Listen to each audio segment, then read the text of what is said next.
Kevin Costner really wanted the $200 million movie with his idol that offered him Limitless money, but left it for something better. Kevin Costner turned down The Hunt for Red October, with Sean Connery for focusing on his Dances with Wolves when Kevin Costner chose not to appear on the much-acclaimed fifth and final season of Yellowstone, partially due to scheduling conflicts and largely to focus on his latest Western, Horizon, an American saga, Hearts Were Broken. In doing so, the Oscar winner not only denounced the chance of encashing a hefty paycheck, but also invested a significant amount of his own money to make the project see the light of day.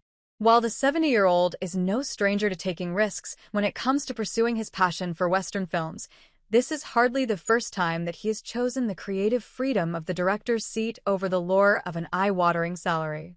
In fact, in his prime, Costner left a lucrative opportunity to star with one of his idols, Sean Connery, in The Hunt for Red October that went on to gross over $200 million in the 1990s.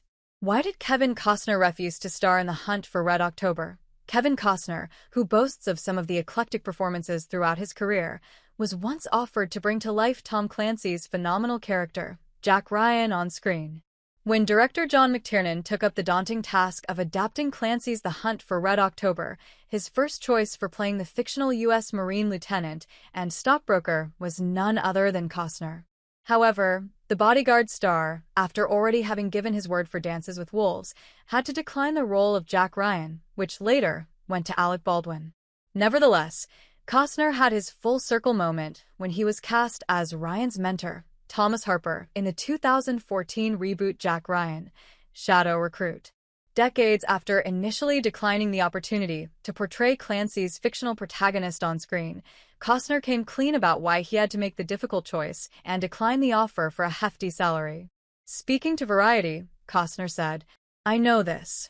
I had to turn down The Hunt for Red October because I had promised I would do Dances, and some people thought me saying no to Hunt for Red October was that I needed more money.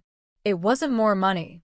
I had already postponed Dances for a year, and I wasn't going to do it now." He, however, admitted in the interview that while it pained him to turn down the offer as he was being offered the biggest paycheck he has ever seen, he had to make the difficult choice and choose his passion project over the fat salary.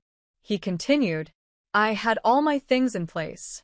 In fact, if anything, it caused me a lot of pain because there was more money offered on Hunt for Red October than I had ever seen in my life. So I was doing the dumb thing. I was putting up my money and leaving behind the biggest check I had ever seen." He further explained in another interview with Den of Geek that though he was branded stubborn by the makers of Red October, he could not reconsider his stance as he had already given his word on Dances with Wolves. "They offered me more money than I had ever seen, and I think they thought I was just stubborn. But I wasn't. No, didn't mean more money. It meant that I couldn't do it. I had given my word on Dances with Wolves." While Costner took a major gamble by choosing Dances over Red October, Lady Luck was in his favor as his directorial debut swept the Oscars that year and landed the feature film a total of 7 wins. Costner, too, took home a pair of Oscars for Best Picture and Best Director for his Dances with Wolves. Turning down Red October left Kevin Costner without the opportunity to star with Sean Connery. When Kevin Costner turned down Red October, he not only incurred a financial loss but also missed an opportunity to share the screen with an actor whom he has always held in high esteem. In the 1990 classic, Sean Connery portrayed the role of commanding officer Marco Ramius. Following the James Bond star's passing in 2020, Costner took his social media to pen a heartfelt note for his former co-star, noting, "He was the biggest star that I ever worked with, and I will be forever grateful to be linked with him on film. I, like the rest of the world, was deeply saddened to learn of the passing of Sean Connery this morning. Sean was a crafted actor who was enormously proud of his body of work, particularly his work on stage. And although he was a very no-nonsense person, he was incredibly inclusive with me professionally and personally.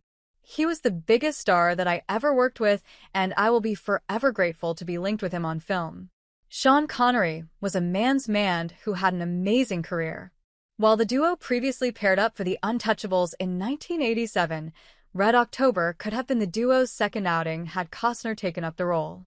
Nevertheless, at the end, Costner's difficult choice proved to be fruitful as dances, with Wolves not only brewed a storm at the box office and award ceremonies alike, but also etched Costner's name as a dependable Western director.